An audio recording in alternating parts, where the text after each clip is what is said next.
Good morning सबको। कैसे हैं सब लोग? उम्मीद है अच्छे होंगे। तो आज हम लोग फिजिक्स की एक बहुत ही इम्पोर्टेंट टॉपिक पढ़ने के लिए जुड़ चुके हैं। आज हमारी जो टॉपिक होगी वो बोर्ड एग्जाम में आने वाली एकदम मोस्ट इम्पॉर्टेंट वाली टॉपिक होगी। वो टॉपिक का नाम है हाइगन्स की द्वितीयक तरंगिकाओं के सिद्धांत से प्रकाश के परावर्तन की व्याख्या। यानी हाइगन्स के सिद्धांत से हमें प्रकाश के परावर्तन की व्याख्या करनी है। और आप सब ये जानते हैं कि ये टॉपिक बोर्ड एग्जाम में 100 नहीं 200% श्योर होता है कि आएगा। रीजन भी आपको मैं बताते चलूँगा। रीजन क्या होता है?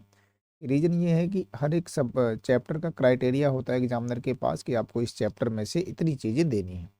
और जब वो खोजता है ऑप्टिक्स में से तो इससे अच्छी हेडिंग उसे कोई मिलती नहीं। तो पहली प्रायोरिटी यही होती है कि ये आपको देना ही होता है। कोई भी एग्जामिनर अगर आपको भी मैं पेपर बनाने के लिए दे दूं, बोलूं ऐसे ऐसे ऐसे बनाओ, तो आप सबसे पहले जो आपकी फेवरेट हेडिंग होगी वो यही होगी। तो एग्जामिनर भी यही करता है। ये हेडिंग 100% श्योर होती है, एग्जाम में आती है। ठीक है। आपको पूरा नंबर कैसे लाना है, इसमें कोई भी गलती नहीं होनी चाहिए, उसके लिए मैं ये वीडियो बना रहा हूँ। तो आपने याद किया होगा, इसे सीखा भी होगा, बट इसमें से कुछ गलतियां बच्चे करते हैं, वो गलती ना हो इसीलिए ये वीडियो बनाया जा रहा है। और बहुत ध्यान से इस वीडियो से सभी लोग सीखें और अपना पूरा पूरा 5 अंक फिजिक्स में निर्धारित करें। ठीक है। तो देखिए, हमें परावर्तन की व्याख्या करनी है। ठीक है, ये बात हम समझ पा रहे हैं। ये हमारे सामने फिगर, ये रहा हमारे सामने फिगर। ये तो ऐसा फिगर होना चाहिए। तो इस फिगर में देखिए क्या क्या चीज़ें हैं, मैं एक बार एक्सप्लेन कर रहा हूँ। तो इसमें सबसे पहले तो एक परावर्तक पृष्ठ है। क्या है सबसे पहले? तो सबसे पहले एक परावर्तक पृष्ठ है जिसका नाम मैंने रखा है ए डैश। तो एक परावर्तक पृष्ठ हो गया जिसका नाम क्या हो गया? ए डैश। ए डैश एक परावर्तक पृष्ठ है। अब इस पे कोई तरंगाग्र है ए बी, जिसका नाम है, देखो ब्लैक कलर से मैंने दिखाया है इसे। तो ए बी एक समतल तरंगाग्र है जो इस पे तिरछा गिर रहा है या आपतित हो रहा है, गिर रहा है, जो भी आपको हो, कोई समस्या नहीं। तो मान लिया मैंने कि ए डैश एक परावर्तक पृष्ठ है, ए बी एक तरंगाग्र है जो इस पे तिरछा गिर रहा है। तो ए बी एक तरंगाग्र हो गया जो इस पे तिरछा क्या हो रहा है? तिरछा आपतित हो रहा है, यानी तिरछा गिर रहा है। ठीक है। अब हाइगेन्स ने अपने सिद्धांत में कहा था कि तरंगाग्र जो होता है ना, वो नए तरंग स्रोत का कार्य करता है। तरंगाग्र पे कोई भी पॉइंट ले लो आप, सब नए तरंग स्रोत का कार्य करेंगे। यानी जैसे ही कहीं से टच होंगे तुरंत यहाँ से तरंगिका निकलेगी और उसी चाल से आगे जाएंगे। इसी को द्वितीयक तरंगिका कहते हैं। ऐसा हाइगेन्स के सिद्धांत में बताया गया है। लेकिन आपको वो सारी चीज़ें लिखनी नहीं है। ठीक है। पॉइंट क्या है? पॉइंट ये है कि एक समतल तरंगाग्र है जो परावर्तक पृष्ठ पे तिरछा गिर रहा है। मेन पॉइंट ये है कि समतल तरंगाग्र है ए बी नाम का जो परावर्तक पृष्ठ पे तिरछा गिर रहा है। अब जैसे तरंगाग्र का ए वाला हिस्सा इसको टच करेगा, इसको स्पर्श करेगा, तुरंत यहाँ से द्वितीयक तरंगिका निकलेगी और माध्यम में उसी चाल से आगे निकल जाएगी, जो ये देखो ये दिखाई जा रही है, ये वाली तरंगिका। ठीक है। तो तरंगाग्र देखो ऐसे तिरछा गिर रहा है, जैसे तिरछा गिरेगा, जैसे यहाँ टच होगा तुरंत यहाँ से क्या निकलेगी? तो तुरंत यहाँ से एक तरंगिका निकलेगी और वो तरंगिका उसी चाल से उसी माध्यम में वापस लौट जाएगी। देखो कुछ इस तरह से ए डैश से बी डैश, सॉरी ए से बी डैश की ओर जा रही है, ये देखो। ठीक है। ये तो हो गई पहली घटना भैया कि तरंगाग्र तिरछा गिर रहा था, जब तक रास्ते में था कोई समस्या नहीं। जैसे उसका ए वाला पॉइंट टकराया, जैसे ए वाला पॉइंट टकराएगा तुरंत यहाँ से द्वितीयक तरंगिका निकलेगी और माध्यम में उसी चाल से आगे चली जाएगी। ठीक है, चली गई। अब देखो तरंगिका तो चली गई, अब तरंगाग्र तो लगातार आ ही रहे हैं, ऐसा तो है नहीं यहाँ टच हो गया बस काम खत्म हो गया, बिल्कुल नहीं, ये लगातार नीचे की तरफ आ रहा है। अब देखो मैं क्या कर रहा हूँ कि मान लो जितने समय में तरंगाग्र का जो बी वाला सिरा है, ये देखो बी वाला पॉइंट, तो मान लो जितने समय में तरंगाग्र का बी वाला हिस्सा यहाँ ए डैश तक पहुंचेगा, उतने समय में ए से चलने वाली जो तरंगिका है वो बी डैश तक पहुंच जाएगी। ये मान के चलिए आप, ये मानना है आपको, जितने समय में तरंगाग्र का ये वाला जो हिस्सा है बी वाला, जितने समय में बी ए डैश तक आएगा, उतने ही समय में ए से चलने वाली तरंगिका कहाँ पहुंच जाएगी? बी डैश तक पहुंच जाएगी। ये वाला हिस्सा यहाँ तक आया, टाइम सेम मैं ले रहा हूँ, ये वाला हिस्सा देखो यहाँ तक आया ए डैश तक, यहाँ से चलने वाली तरंग उसी चाल से यहाँ तक पहुँच गई। तो बताओ क्या चीज़ यहाँ पे इक्वल हो जाएगा? यहाँ पे हम कहेंगे कि बी ए डैश बराबर हो जाएगा ए बी डैश की। क्यों बराबर हो जाएगा? क्योंकि चाल तो दोनों की पहले से सेम है, चाल पहले से सेम है, टाइम मैंने सेम कर दिया कि जितने समय में ये यहाँ तक आएगा उतने ही समय में ये यहाँ तक जाएगा। तो तो समय मैंने सेम कर दिया, चाल पहले से सेम है, तो बताओ ये दूरी बराबर चाल गुणे जो समय होता है वो सेम हो जाएगा, यानी बी ए डैश बराबर ए बी डैश बराबर क्या हो जाएगा। क्या इतनी बात समझ गए सब लोग? तो अगर स्टेप बाय स्टेप समझेंगे तो बहुत ही आसान है, ये लिखना भी आसान होगा, आप लिखते जाएंगे तो थ्योरी बनती चली जाएगी। ठीक है, तो चलिए सीखते हैं आगे। मैंने कहा ए डैश परावर्तक पृष्ठ है, इस पे कोई तरंगाग्र गिर रहा था। जैसे तरंगाग्र का ए वाला हिस्सा यहाँ टच यानी स्पर्श करेगा, यहाँ से एक द्वितीयक तरंगिका निकल जाएगी जो उसी माध्यम में उसी चाल से वापस लौट। यही मेन पॉइंट है कि जैसे ए वाला टच होगा, यहाँ से द्वितीयक तरंगिका निकलेगी जो उसी माध्यम में उसी चाल से वापस चलेगी। ठीक है, वापस चली जाएगी। अब क्या बोला मैंने? अब मैंने बोला कि मान लो जितने समय में बी वाला हिस्सा ए डैश तक पहुंचेगा, उतने समय में ए से जो तरंगिका निकली थी वो कहाँ तक पहुंच जाएगी, बी डैश तक। ये जितने समय में यहाँ आएगा उतने समय में ये तरंगिका बी डैश तक पहुंच जाएगी। ठीक है, अब देखो मैंने क्या बोला कि बी ए डैश बराबर होगा किसके, ए बी डैश के। तो B A dash A B dash के बराबर हो जाएगा। क्यों बराबर हो जाएगा? क्योंकि चाल तो दोनों की सेम है, टाइम मैंने सेम कर दिया, तो दूरी जो होता है चाल गुणे समय वो देखो बराबर हो। ठीक है, इतनी बात समझ गए सब लोग? अब आगे देखिए मैं क्या बता रहा हूँ। जैसे जैसे ये तरंगाग्र चूंकि लगातार गिर रहा है, तो पहले ये वाला टच होगा, एकदम लास्ट में ये वाला टच होगा, लेकिन बीच वाले भी तो टच होंगे ना।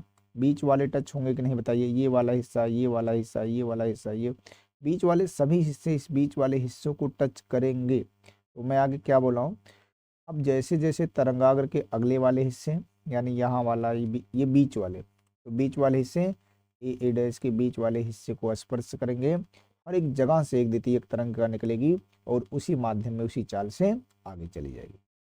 बताइए, जब ये वाला टच हुआ था तो क्या निकली थी, द्वितीयक तरंगिका, माध्यम में आगे बढ़ गई। तो जब ये वाला टच होगा तब भी वही घटना होगी, द्वितीयक तरंगिका निकलेगी आगे चली जाएगी।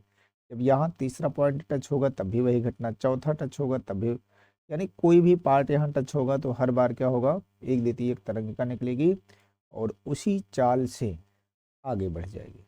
इतनी बात आपको समझनी चाहिए। अभी मैं लिखूंगा, बिल्कुल भी फिक्र मत करिए आप लोग, इसको अच्छे से मैं एकदम क्लियर करके बताऊंगा, बिल्कुल भी परेशान होने की जरूरत नहीं। तो अब मैं यही लिखूंगा कि जैसे जैसे तरंगाग्र के अगले वाले हिस्से ए डैश के बीच वाले हिस्से को स्पर्श करेंगे, हर एक जगह से द्वितीयक तरंगिका निकलेगी और माध्यम में उसी चाल से आगे बढ़ जाएगी। ठीक है, अब देखो अब टच हो चुका है, तरंगिका निकल चुकी है, फिर उन तरंगिकाओं को काउंट कैसे किया जाए? तो काउंट करने के लिए अब बिंदु ए को केंद्र मानकर, इसको ए को केंद्र मानकर बी डैश त्रिज्या लेकर एक चाप बना लेते हैं। क्या बना लेते हैं? एक चाप। ए को केंद्र मानकर बी डैश त्रिज्या लेकर एक चाप बना लेते हैं, और चाप बनाने के बाद हम ये देखते हैं, ये कट है भैया, ये चाप मतलब एक कट कर रहे हैं ना। तो अब हम देखते हैं कि जितनी भी तरंगिकाएं जा रही हैं, बीच की जितनी भी तरंगिकाएं जा रही हैं, सब ए डैश बी डैश को स्पर्श करती हुई जा रही है। इसको सब ए डैश बी डैश को स्पर्श करती जा रही है यानी कोई तरंगिका ए डैश बी डैश से ऊपर नहीं जाएगी ना तो कोई नीचे। बताओ, इतने की बराबर जितना ये यहाँ टकराया था उतने की बराबर तरंगिकाएं यहाँ से निकल के जाए। इसका मतलब हम ये कह सकते हैं कि ए डैश बी डैश ही क्या है, ए बी का परावर्तित तरंगाग्र। ए डैश बी डैश क्या है, A dash B dash A B का परावर्तित तरंगाग्र। तो आपको एक छोटा सा डेरिवेशन भी करना होता है, अभी मैं आपको लास्ट में करवाऊंगा। सबसे पहले ये चीज़ जान लो कि ये कोण मैंने आई लिखा है, ये भी मैंने आई लिख दिया है। बहुत सारे बच्चे कंफ्यूज होते हैं, बहुत जगहों पे ये समझ नहीं पाते वो लोग। ये चीज़ पहले कंफर्म कर लो कि ऐसा क्यों है, अगर ये आई है तो ये भी आई कैसे होगा। तो इस बात को सीखने के लिए मैं आपको एक अलग फिगर ड्रा करके दे रहा हूँ, तो बहुत ध्यान से देखिए भैया ना, ध्यान से देखिए। देखिए पहले तो ये हरी वाली लाइन, ध्यान से देखिए आप, ये हरी वाली लाइन बन गई, इसको थोड़ा सा मिटाना पड़ेगा, इसे बन नहीं पाया है। तो सबसे पहले ये हरी वाली लाइन, ठीक, ये हो गई। उसके बाद ये देखो, ये रेड वाली लाइन, रेड वाली लाइन हो गई। उसके बाद देखिए एक यहाँ पे ब्लैक वाली लाइन है ना, यहाँ पे देखिए एक ब्लैक वाली लाइन है, ये है ना, ये ब्लैक वाली लाइन हो गई। और उसके बाद फिर देखो एक हरी वाली लाइन है, ऐसे ऐसे हरी वाली लाइन है ना, फिर एक देखो रेड वाली लाइन है, यहाँ पे रेड वाली लाइन है ना। अब ये जो ब्लैक वाली लाइन है, इस पे देखो एक हरी वाली लाइन गई है कुछ इस तरीके से।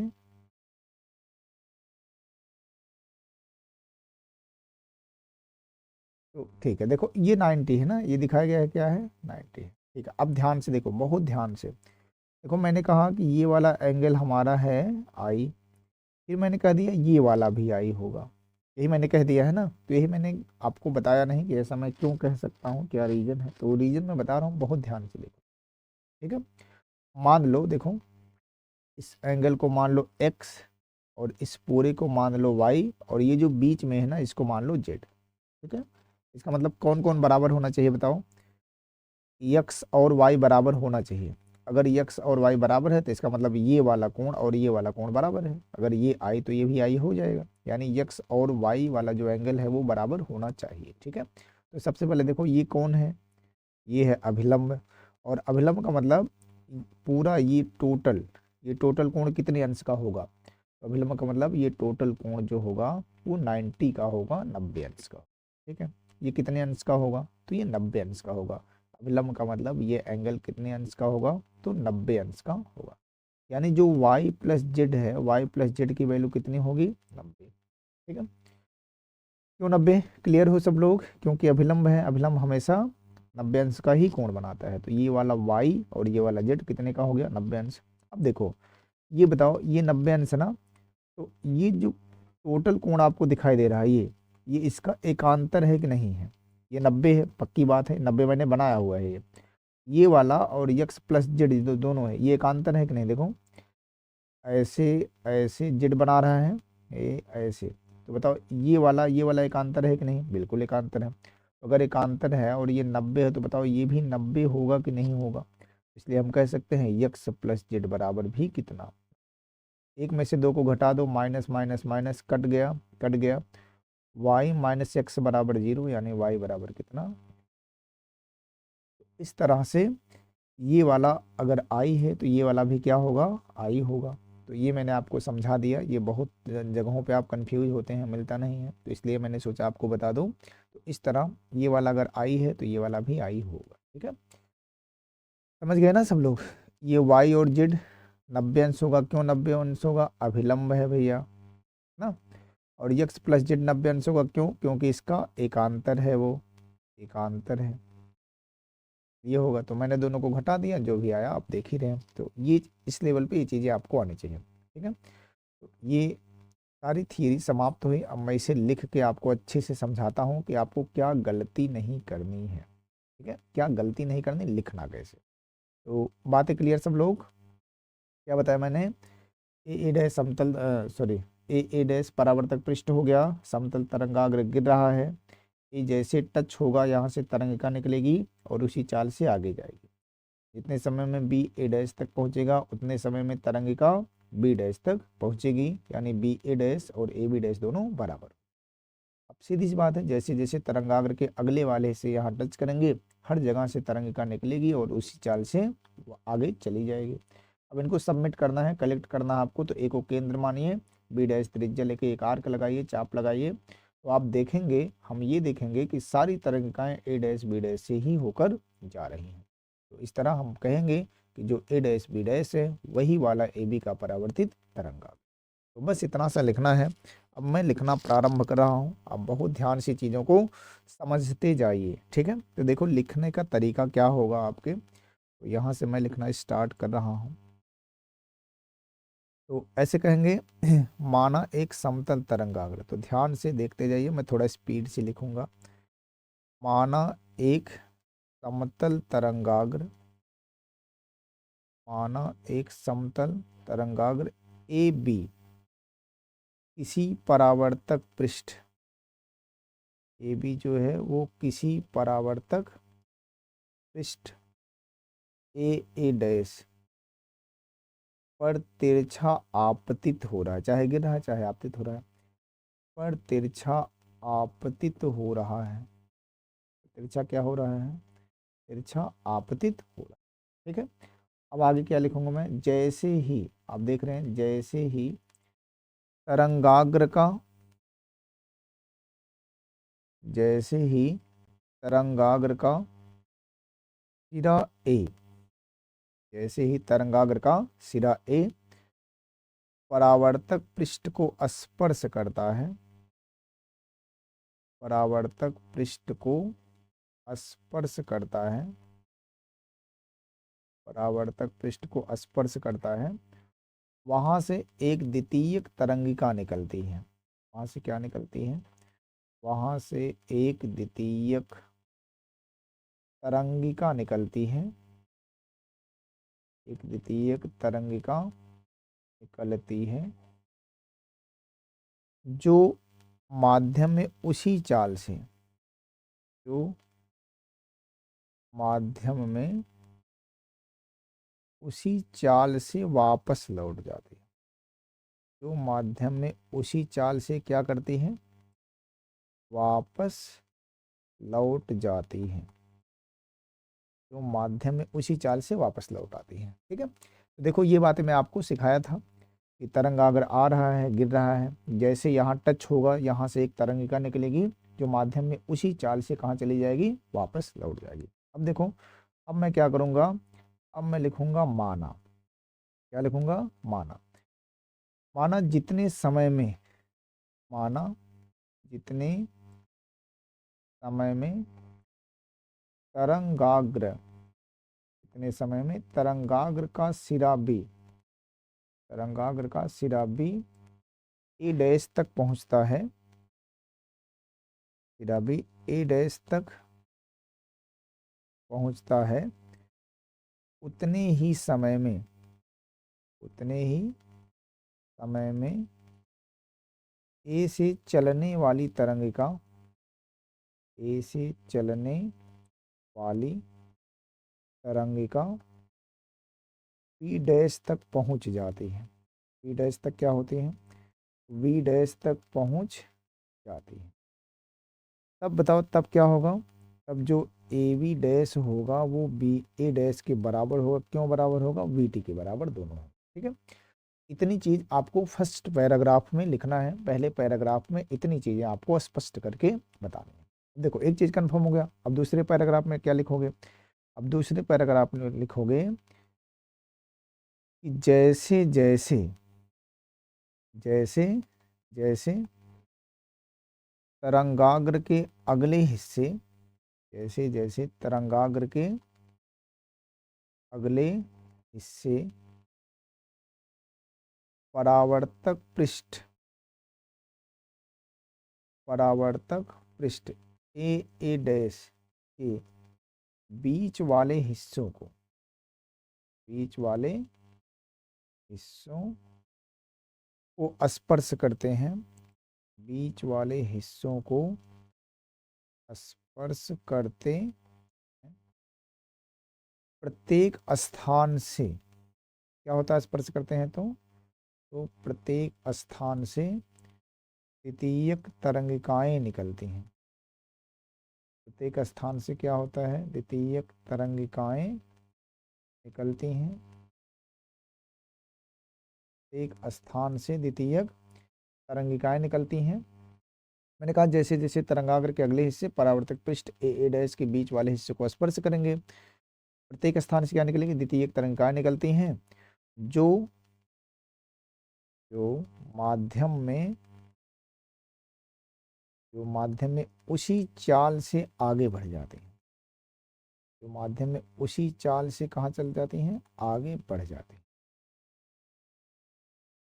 देखो जैसे जैसे बीच में टच हुआ, हर जगह से तरंगिकाएं निकली और क्या हुआ? उसी चाल से आगे बढ़ गई। अब देखो, अब मैं क्या लिखूंगा?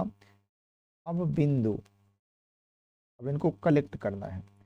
अब बिंदु ए को केंद्र मानकर, अब बिंदु ए को केंद्र मानकर बी डैश त्रिज्या लेकर, ए को केंद्र मानकर बी डैश त्रिज्या लेकर एक चाप खींचते हैं। क्या खींचते हैं? एक चाप खींचते हैं और यह पाते हैं, और यह पाते हैं कि प्रत्येक तरंगिकाएं, यह पाते हैं कि प्रत्येक तरंगिकाएं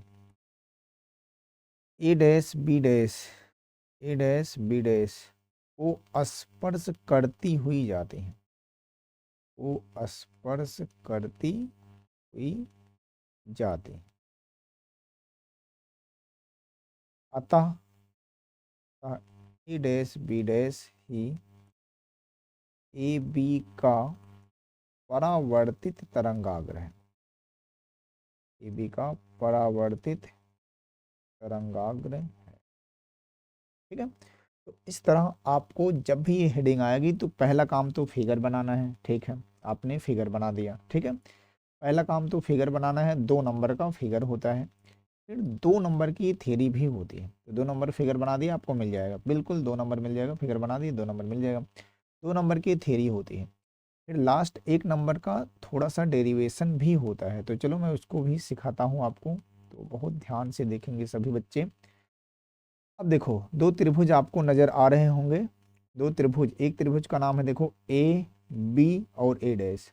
ये देखो यहाँ से ए बी ए डैश, देखो मैं क्या बात कर रहा हूँ, ए बी ए डैश। अब मैं लिखूंगा त्रिभुज ए बी ए डैश तथा त्रिभुज, देखो ए बी ए डैश हो गया। अब देखो ए बी डैश और ए डैश, त्रिभुज A B dash A dash में। ठीक है, तो मैंने क्या बोला, मैंने कहा कि ए बी ए डैश में और ए बी डैश और ए डैश। ठीक है, तो इतनी बातें ध्यान से सीखिए। अब इसमें खासियत क्या है, खासियत, पहली खासियत तो है कि जो बी ए डैश है वो ए बी डैश के बराबर है, यानी दोनों वी टी के बराबर है। पहली खासियत ये है, जो ए बी डैश है देखो, सॉरी जो बी ए डैश है ना, यहाँ से देखो बी ए डैश वो ए बी डैश के बराबर है। तो मैंने पहले भी लिखा, देखो A B dash B A dash के बराबर है। ठीक है, दोनों बराबर है। दूसरी खासियत क्या है, ये जो कोण बी है देखो, ये जो कोण बी है, बी वाला कोण बी डैश के बराबर, दोनों 90 90 बनाया है मैंने। कोण बी बराबर कोण बी डैश तथा देखो ए डैश जो है ना, दोनों त्रिभुजों में वो कॉमन है, दोनों त्रिभुजों में ए डैश क्या है, कॉमन। देख रहे हैं आप, पहला वाला भी, जो पहला वाला त्रिभुज बना है वो भी इसी पे बना है, और दूसरा वाला जो बना वो भी, जो बेस है ना दोनों का सेम है, सब कुछ बदला है लेकिन बेस सेम है। देखो बेस सेम, मैंने कहा बी ए डैश बराबर ए बी डैश हो गया, क्यों हो गया, क्योंकि वो पहले भी कहा जा चुका है कि दूरी दोनों की बराबर है। मैं देख रहा हूँ कोण बी और कोण बी डैश बराबर हो गया, ए डैश क्या हो गया, ओवेनिस्ट हो गया। अब देखो एक त्रिभुज में ये गुण मिलना बहुत ही मतलब लॉजिकली होता है, तो हम क्या कहेंगे, हम कहेंगे कि इस त्रिभुज की एक कोण और 2 भुजा बराबर है। तो अगर किसी त्रिभुज का एक कोण और 2 भुजा बराबर होता है तो वो सर्वांग सम होता है। कैसा होता है, सर्वांग सम। सर्वांग सम का मतलब क्या है, कि उस त्रिभुज को दूसरे वाले त्रिभुज पर रखा जा सकता है। तो अगर किसी त्रिभुज की एक भुजा और सॉरी एक कोण 2 भुजा बराबर होता है, या कई क्राइटेरिया है, आप किसी फॉलो कर सकते हैं, लेकिन ये फॉलो कर रहा है, तो अगर एक कोण और 2 भुजा बराबर है तो कैसा होगा, सर्वांग सम। अतः हम कह सकते हैं कि जो त्रिभुज है ए बी ए डैश सर्वांग सम है त्रिभुज ए बी डैश और जैसे ही सर्वांग सम हुआ तुरंत हम कह सकते हैं कि ये वाला जो कोण आई है इस वाले कोण के बराबर होगा। त्रिभुज का सब कुछ बराबर हो जाता है, सर्वांग सम होते ही सब कुछ बराबर। तो अर्थात कह सकते हैं कि कोण आई बराबर होगा कोण आर के, और यही परावर्तन का नियम है। एक इसका नियम है, यही परावर्तन का नियम है। आप देख लीजिए, आप खुद ही अपनी आंखों से देखें, क्या एग्जामिनर को इससे बेस्ट कोई हेडिंग मिल सकती है लॉन्ग के लिए। एक बहुत अच्छा फिगर, एक बहुत अच्छी एकदम अच्छी वाली थ्योरी, उसके बाद एक छोटा सा डेरिवेशन भी, तो उसको इस हेडिंग में पूरे फिजिक्स की जितनी लॉजिक चाहिए सब मिल जाता है। कि एक बहुत अच्छा फिगर, कॉन्सेप्ट वाला पूरा, और एक बड़ी अच्छी थ्योरी, और साथ में एक छोटा सा अच्छा डेरिवेशन भी। तो इसलिए ये हेडिंग उसकी फेवरेट होती है, कभी भी वो इसे अवॉइड नहीं कर सकता। ये हेडिंग आपको ज़रूर एग्जाम में मिलती है, तो इस तरह अगर आप लिखते हैं तो आपको पूरा नंबर भी मिलता है। ये मैं सब कुछ लिख के रोक रहा हूँ वीडियो थोड़ी देर, आप स्क्रीनशॉट ले लीजिए और एकदम यही तरीका अपनाइएगा लिखने के लिए। हाँ, एक खास बात, बोर्ड परीक्षा में आप मेरी तरह ऐसे मत लिखिएगा। ऐसे का मतलब मैंने देखो कोने में फिगर बनाया, बगल में लिख दिया स्पेस बचाने के लिए ताकि एक ही पेज में आ जाए, तो आप बिल्कुल ऐसा नहीं करेंगे। आप एक पूरे पेज में फिगर बनाएंगे, खूब अच्छा सा बड़ा सा साइज में बड़ा होना चाहिए फिगर। तो एक पेज में पूरा फिगर बनाएंगे और नेक्स्ट पेज में पूरी थियरी लिखेंगे, ठीक है। तो ऐसा बिल्कुल मत करना कि छोटा सा फिगर बना के आप बगल में लिख के पेज बचाइए। पेज बिल्कुल नहीं बचाना है बोर्ड परीक्षा में। एक साइड आप पूरा पूरा फिगर बनाएंगे और दूसरी साइड पूरा पूरा लिखेंगे, और इसी तरह से लिखेंगे। ये सबसे आसान और सबसे बेस्ट तरीका है, अपनी लैंग्वेज में लिखा है। और इस तरह से अगर आप लिखते हैं तो आपको 5 मार्क में 5 मार्क पूरा ही मिलेगा, एक भी नंबर कटेगा नहीं आप, ठीक है। तो ये वीडियो फिजिक्स के एक इम्पॉर्टेंट हेडिंग की दृष्टि से बनाया गया है, और वो हेडिंग ये आपके सामने है।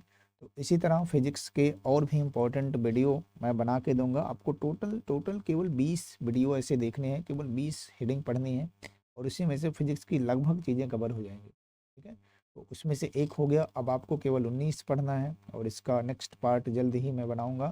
तो प्रयास करूँगा डेली एक एक बन जाए। इसके बाद ये तैयार होने के बाद फिर आगे जो भी चीज़ें डिस्कस करनी रहें डिस्कस की, ठीक है।